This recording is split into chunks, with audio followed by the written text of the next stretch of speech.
Good morning. Let's just do a quick little review of the Code of Federal Regulations pertaining to drones. We'll start, this is going to be a two-part video. The first one, I'm just going to talk about the basic rules and a basic concept about the regulations. Federal Aviation Administration was formed early on in aviation. At the very beginning, people just built airplanes and they flew, and so things happened, right? There was accidents, engines would quit, wings would fall off, airplanes would fall on top of buildings and farmers' fields, and loss of property, and people were killed as well. So the government, the ones that we elect, they were disturbed by this, and they said, we need to form a federal agency that can set some rules and set some procedures to prevent this kind of thing from happening. Great, and that's great. That's a legitimate purpose for the government, I believe, protect people, property. While the FAA, Federal Aviation Administration, was created to do that very thing, is for safety and but also to promote aviation as a way to make money. That needs to happen. Okay, so these manned aircraft would fly around, they'd crash or whatever, and they'd set a rule, a law, a regulation, basically. That's a better way to put it, a regulation. So regulations were built upon the blood of people that died. That's, to put it mildly, that's just the way it is. Okay, so drones came up. What does the FAA do? Immediately they recall those early days where this kind of thing was happening, and so they're obviously going to be very cautious. They don't know what drones are going to do. They don't know. That would be a really poor, they'd be doing a really poor job if they allowed early drones to be the same as early aviation, and property was damaged and people were hurt. So they come up with these regulations. Okay, they come up with the regulations not for lawyers, but for pilots. Okay, pilots are just regular people. At the risk of denigrating the profession, if you get to the level of an airline pilot, an airline transport pilot certificate is the equivalent of a PhD, in my mind. It's very valuable. You have to be a pretty bright person. So, nothing against that, but the regulations are written in plain language, is what the point I'm trying to make. So, why don't you just go to the internet and type in 14 CFR Part 107, and you can read it for yourself. So, me talking, but I'm going to talk anyway, but it's written in plain language. So I'm going to direct you to some areas, but that's the first thing you need to do is when you go on the internet to search for it, you'll see, if you type in 14 CFR, Part 107, there'll be a number of different sites. You want to go to the one that's ecfr.gov, okay, because there's private sites, and they may not be up to date. They might even be interpreting some of these things. The worst thing you can do, though, is go on social media and say, hey, is it okay to do this with your drone? Because there's all kinds of misinformation out there. I mean, that's fine to ask that question, but go to the regulations. It's written in plain language, so I've just urged you to do that. Okay, so here we are. I've got it on my computer right in front of me. Small unmanned aircraft systems. They're changing it to small uncrewed aircraft systems, but for now it's still that, and that will change. No, the small detail. 107.2, paragraph 2, talks about applicability. 107.3 is definitions. Be good to read that. 107.5, falsification, reproduction, or alteration. It talks about there may be a civil penalty for you doing that. In other words, if you falsify your name or you get your little temporary certificate and you just keep changing the date on the temporary certificate, falsifying records, that's all, they can take your license away. They can suspend your license, they can revoke it, or possibly a civil penalty. Okay. Okay, we'll skip on down here to accident reporting, 107.9, accident reporting. No later than 10 calendar days after the operation that meets the criteria of either paragraph A or B Remote pilot command must report to the FAA in a manner acceptable to the administrator any operation of the small unmanned aircraft involving at least, a serious injury or loss of consciousness. So you got to report within 10 days if there's a serious injury or a loss of consciousness. Or B, you have to report to the FAA an accident that involves damage to property other than your aircraft, unless the cost of repair, including labor and materials, does not exceed $500, or the fair market value of the property does not exceed $500 in the event of a total loss of whatever you hit and damage. So that's pretty clear. It's not hard. You have an accident, all you got to do is go back and go, serious injury, loss of consciousness. Nope, nobody was hurt that bad, Serious injury, obviously could be stitches, could be considered serious, or a hospital visit. Yeah, that's probably going to need a report. But you got 10 days to do that. It's either serious injury, loss of consciousness, or damage to property that exceeds $500, basically, either to replace the unit or to repair it. Pretty simple. Okay, then there's subpart B. Okay, that was under subpart A, which is general. Okay, subpart B is operating rules. And this is what the meat of what we want to talk about today. Okay, so 107.12, requirement for a remote pilot certificate. And it talks about foreign registered unmanned aircraft. That's a possibility as well. A foreigner that comes to the States with a drone may possibly, with the administrator's permission, fly a drone. Big deal. Okay, now we go to 107.13, which is registration. Now,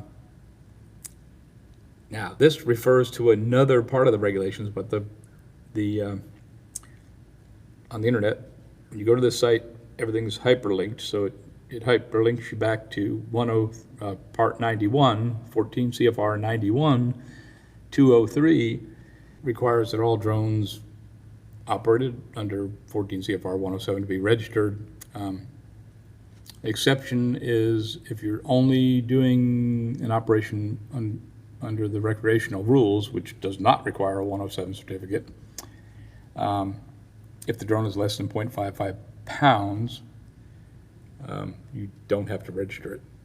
But if it's lighter than 0.55 pounds and you're in some way being compensated for your operation, you must be registered. Right? Okay. Then let's see, 107.15 is the next little paragraph, condition for safe operation.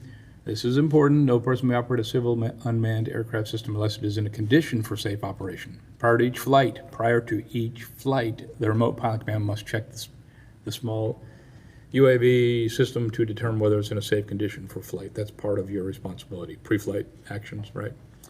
And it continues and says no person may continue a flight of the UAV if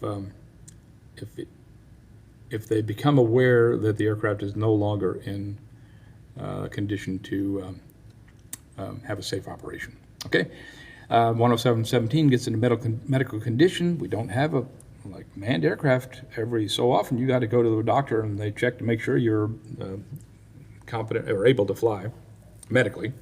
We don't have to have that requirement yet. But the regulation does say no person may manipulate the flight controls of a small UAV or act as a pilot in command, visual observer, or direct participant in the operation if he or she knows or has reason to know that they have a physical or mental condition that interferes with the safe operation of the aircraft system. So you're self-regulating there.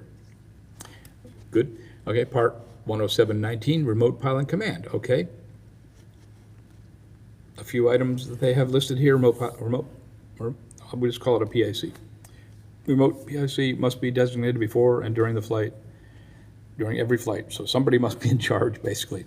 They are responsible. This again repeats that, which is repeated in the regulation several times, but the PIC is directly responsible for and the final authority to the operation of the small unmanned aircraft system. It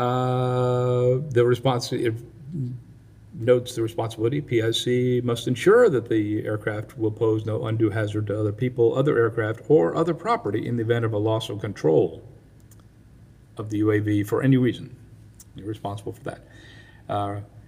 D, the remote pilot command must ensure that the aircraft complies with all regulations of the chapter. That's your responsibility.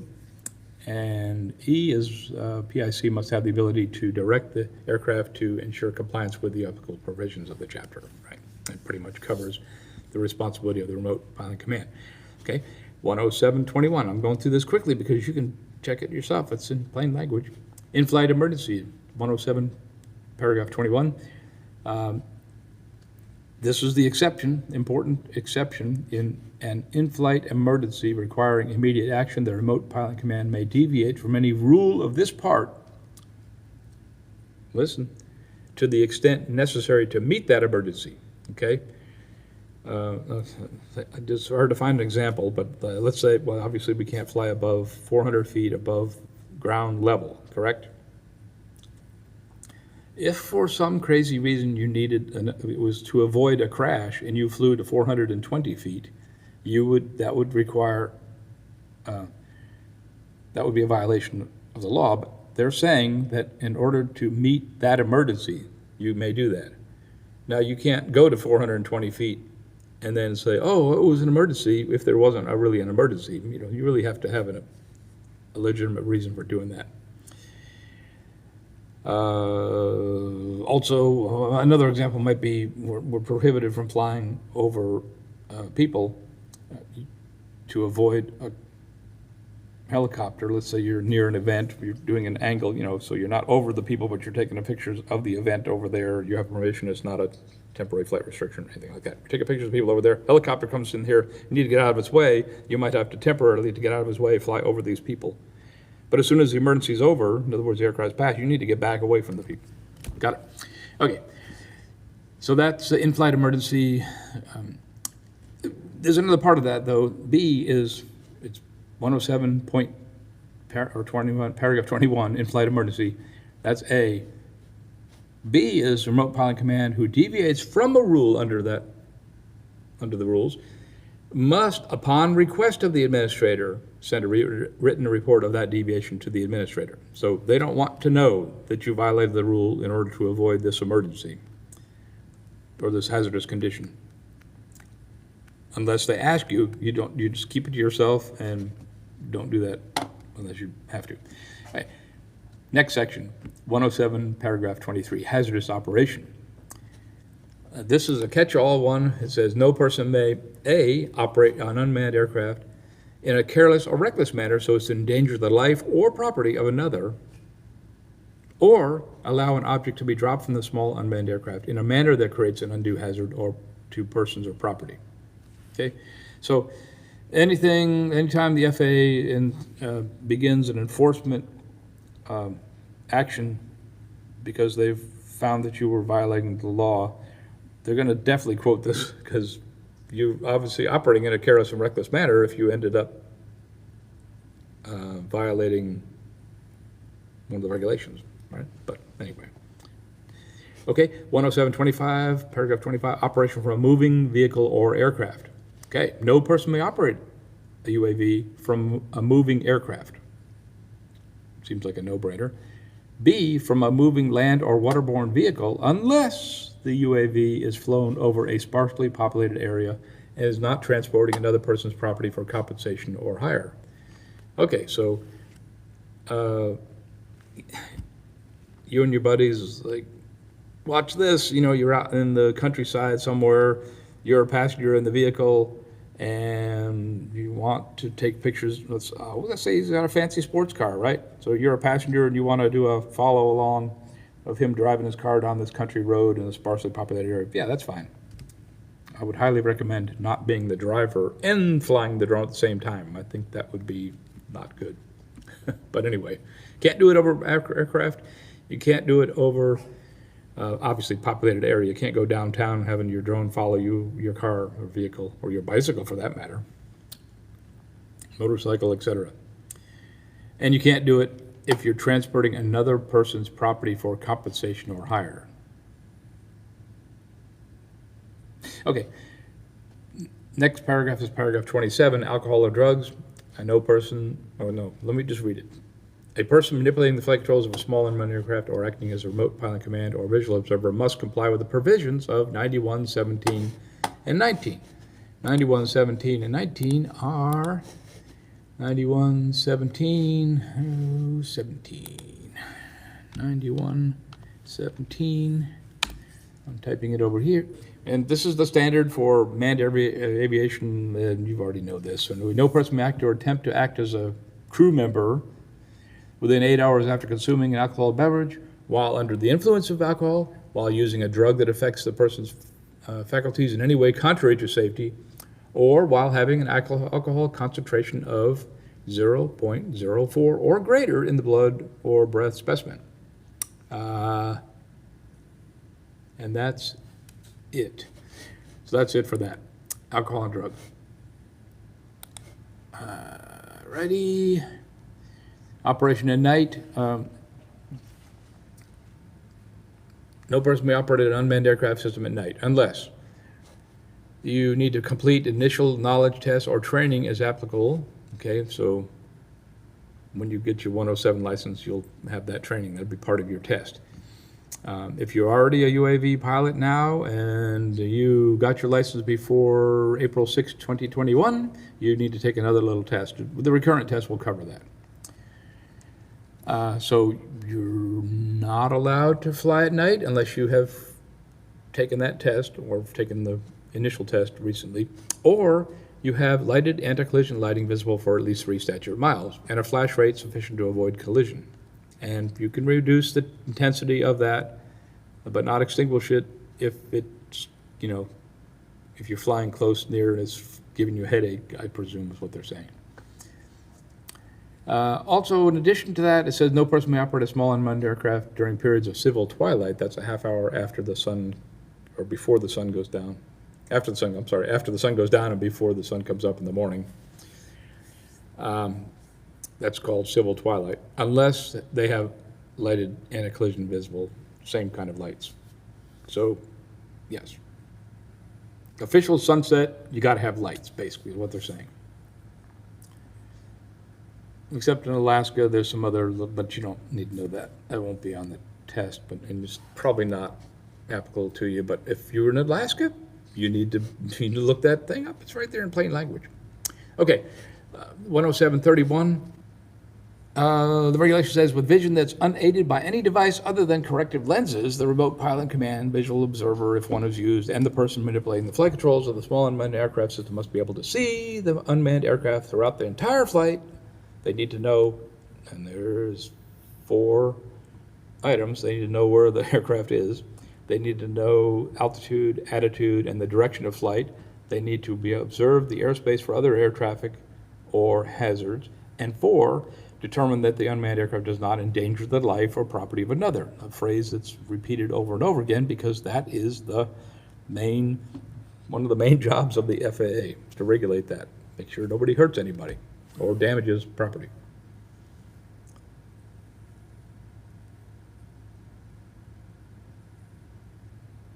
And in addition, it mentions that the pilot command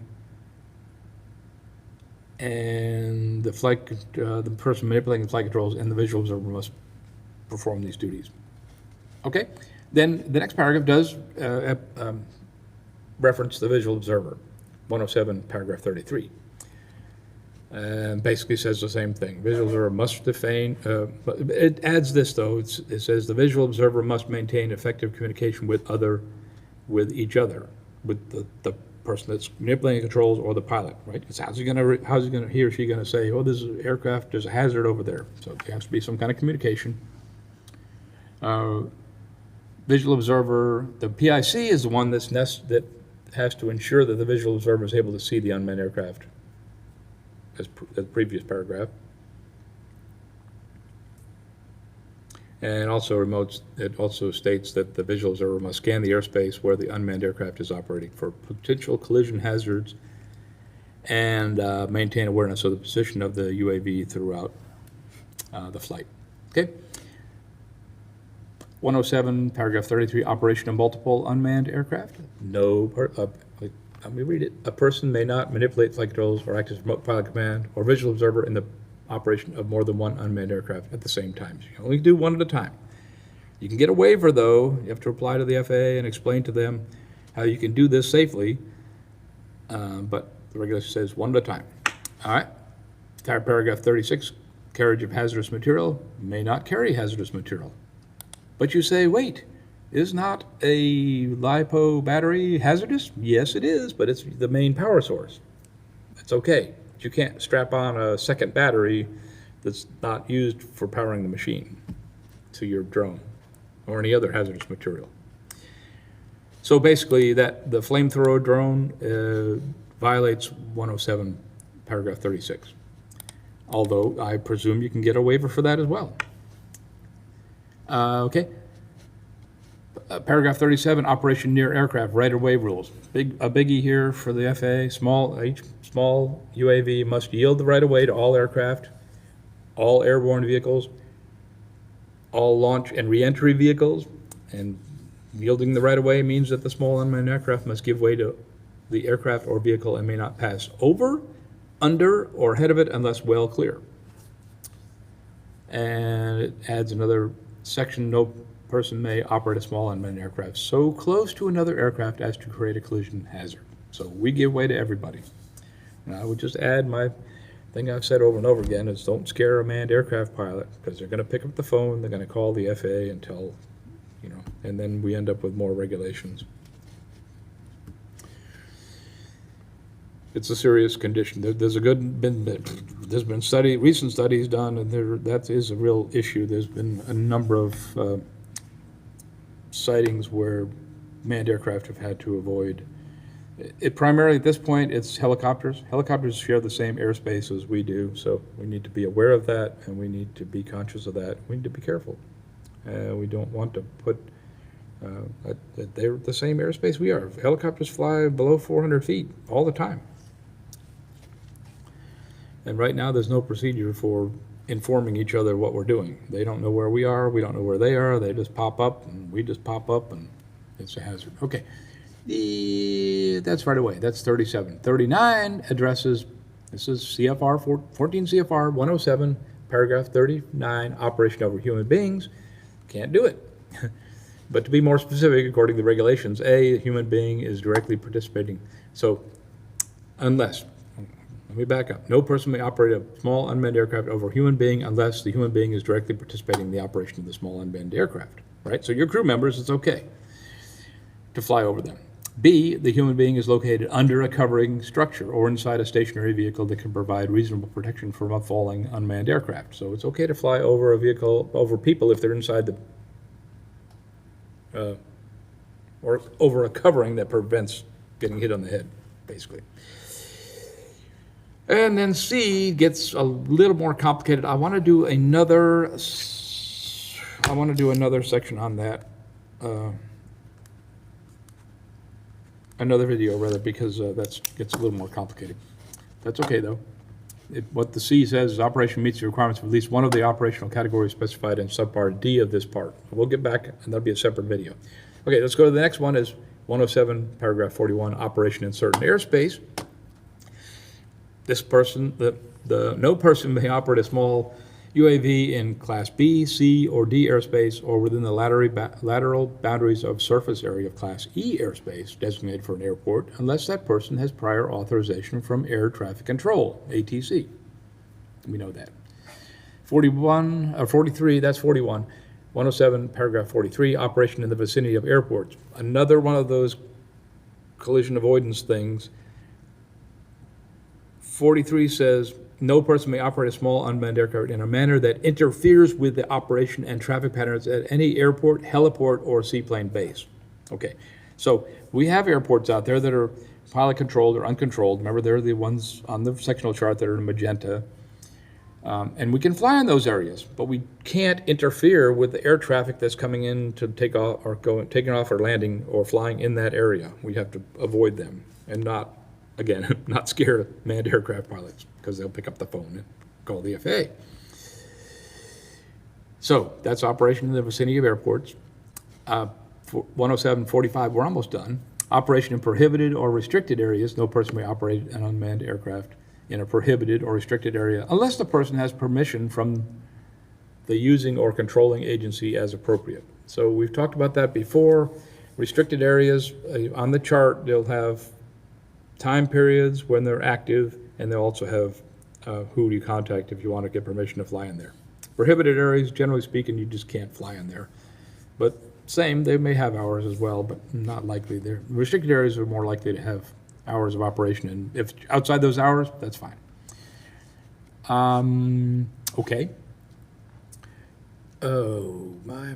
Okay, 107.47, flight restriction in proximity of certain areas designated by notice to airmen. So NOTAMs, or notice to airmen, will give you information about these. And basically, we're talking about TFRs, temporary flight restrictions. Remember those, you're just absolutely prohibited from flying in those areas.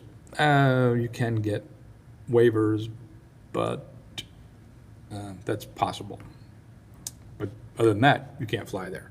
And they pop up, they're not necessarily listed. You got to check NOTAMs to know whether or not they're active or not, or whether they even exist. Okay. 107, paragraph 49, pre-flight familiarization, inspection, and actions for aircraft operations. So this is prior to flight, the remote pilot of command must, and now we have a bunch of items here. First is assess the operating environment, considering risk to person and property in the immediate vicinity of the surface and the air. This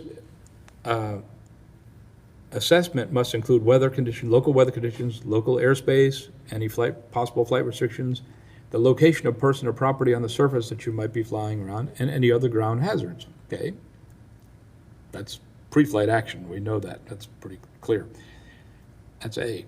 B is ensure that all persons directly participate in the small unmanned aircraft operation are informed about the operating conditions, emergency procedures, contingencies, roles and responsibility, and potential hazards. Well, if we have a crew, we need to tell everybody what's going on. C, ensure that all control links between the ground control station and the small unmanned aircraft are working properly. Well, we do that. We start you're sitting on the ground, the propellers start turning. Okay, they're all four of them, or how many you got, are turning. And you take off and you hover and you turn it, make sure it does everything, look at the GPS signal. That's the kind of thing we normally do. C, that's C. D, if the small unmanned aircraft is powered, ensure there's enough available power. Well, hopefully we check that before the batteries are charged, at least to the point where you'll be able to do the operation. May not be fully charged, doesn't have to be fully charged, but it has to be enough to go to where you want to go and come back. Make sure you have enough power. Not only the aircraft, but also the control unit, right? If you have a control unit that's almost dead, you got plenty of power on the drone, it flies off and does its thing, now you no longer have control over it. Well, hopefully you've got a return to home thing set properly, but it's not good not to have control. E, ensure that any object attached or carried by the UAV is secure and does not adversely affect the flight characteristics or controllability of the aircraft. Okay, so whatever is connected to it needs to be secure. And F, the last one, if the operation will be conducted over human beings, ensure the aircraft meets those requirements that we're going to talk about in the next video. Okay. Whew. Okay, finally, we get to 107.51, or paragraph 51, operation limitations. Okay, and these are the ones that we've started at the very beginning of the course. We talked about these. Maximum ground speed. I shouldn't even tell you the answer. I should make you tell me the answer, except this is a video and I can't do that. So the ground speed of the unmanned aircraft may not exceed 100 miles an hour. Altitude cannot be any higher than 400 feet above ground level unless we're flown within a 400-foot radius of a structure, could be a building or a tower or whatever, and does not fly higher than 400 feet above the structure's immediate uppermost limit. So 400 feet around there too. How do we know how high the tower is? We look at the sectional chart, right? Remember, above ground level is the one in a paragraph, in a parentheses, and yeah. Operation limitation, that's A. B is 400, A is 100 knots, B is 400 feet, C is minimum flight visibility as observed from the location of the control station must be no less than 3 statute miles. and talks a little bit of technical stuff about it. You know, it's by day, unlighted object by day, 3 miles, be able to see it within 3 miles, and a lighted object at night. You know. Then D is minimum distance from the aircraft from clouds must be no less than 500 feet below the clouds and 2,000 feet horizontally from the cloud, right? So clouds here, 2,000 feet over this way. You got it, the clouds are here, you got to be, 500 feet below it. Can't get any closer than that. That's an obstacle. That's, anyway. Subpart C is pilot certification.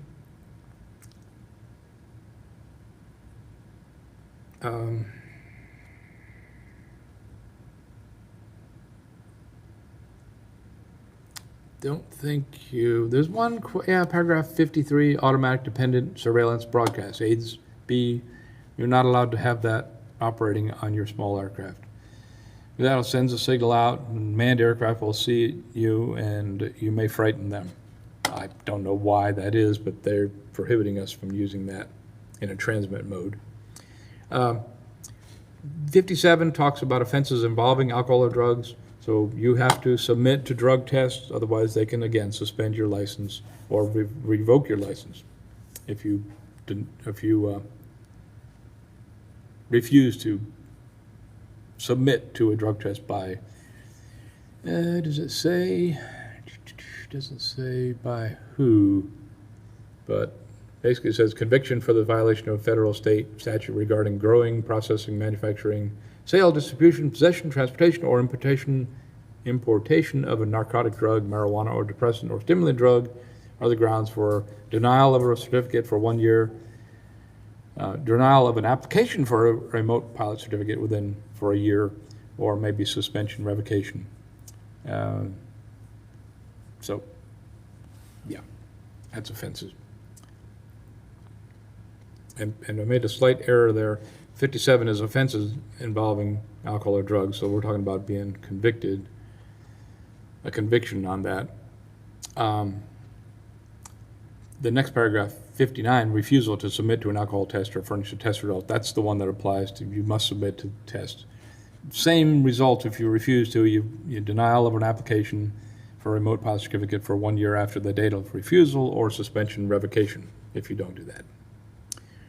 107-61 talks about eligibility. You got to be 16 years old, read, write, speak English language. You must not know or have reason to know that you have a physical or mental condition that would interfere with that. You got to pass the written test. I think that's it, except for 107-65, aeronautical knowledge recency every 24 months. You must take the recurrent test. It's online, it's free, it's not a difficult test, but there will be questions, or at least there'll be information on that test about new regulations that may have occurred. They just want to know that you're keeping up to date with the regulations, that's all. But it's an educational test. It's not you pass it or you fail. It's like, yeah, you got to keep taking the test until you pass it, and you have multiple opportunities. So I think that's about, there's a whole section on the written test. Okay, yeah, 107-77, change of address, change of name or address. Change of address specifically, if you have a remote pilot certificate with a small UAS rating and you have a change in permanent mailing address, you must tell them within 30 days. You may not fly if it's past 30 days from the date that you moved. So you can do it by letter or you can do it online. If you go to the regulation, there's a link, www.faa.gov. Give them the new address. They have to give your certificate number as well. Okay, and so that's it for that.